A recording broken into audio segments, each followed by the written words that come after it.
All India Muslim personal law board ये खानदानी निजाम का नाम नहीं है, बाप और बेटों के निजाम का नाम नहीं है, रिश्तेदारों के निजाम का नाम नहीं है, भारत के एक एक मुसलमान का नाम है all India Muslim personal law board. शर्त है कि उसके लिए भारतीय होना जरूरी है। अगर वो भारतीय मुसलमान है तो all India Muslim personal law board वो खुद है और बोर्ड वो है।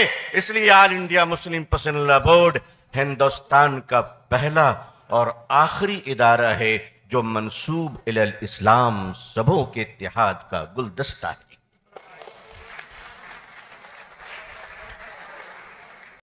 All India Muslim personal law board किसी की पॉकेट ऑर्गेनाइजेशन का नाम नहीं है, यह हिंदुस्तानी मुसलमानों की अमानत है और इसकी जिम्मेदारी है कि कयामत की अगली सुबह तक भारत में शरीयत का तहफ्फुज करना हम सबकी जिम्मेदारी है। और यह all India Muslim personal law board आप सबकी तरफ से अम्ब्रेला ऑर्गेनाइजेशन है, मदर ऑर्गेनाइजेशन है।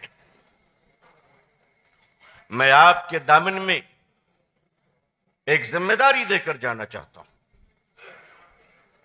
वो जिम्मेदारी यह है, आप जानते हैं कि all India Muslim personal law board जहां देवबंदी भी हैं, बरेलवी भी हैं, शिया भी हैं, सुन्नी भी है, बोहरा भी हैं, तबलीगी जमात भी है, जमात इस्लामी है, जो मुसलमान है कलमे ला शरीक पर ईमान लाता है वो इस ऑर्गेनाइजेशन का हिस्सा है।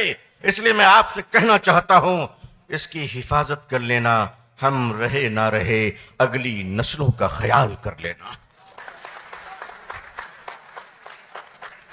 मेरी कौम के बुजुर्गों, मेरे कौम को अजीजों, मेरी कौम के माए और बहनों, शायद हो सकता है हम में से लोग आते जाते रहे, मैं रहूं ना रहूं, लेकिन आने वाली नस्लें मुसलमानों की यह ना कहे कि लोगों ने अपने नफ्स के खातिर हमारे सर का साया छीन लिया था। इसलिए याद रखना, ईमान की हिफाजत करना है तो all India Muslim personal law board को मुसलमानों बचा के रखना।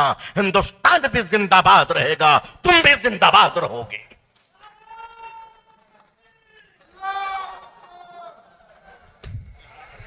मैं आपसे साफ साफ कहना चाहता हूं, अपने बुजुर्गों की मौजूदगी में मैं अपने बड़ों के आंखों में आंसू नहीं देख पाता हूं।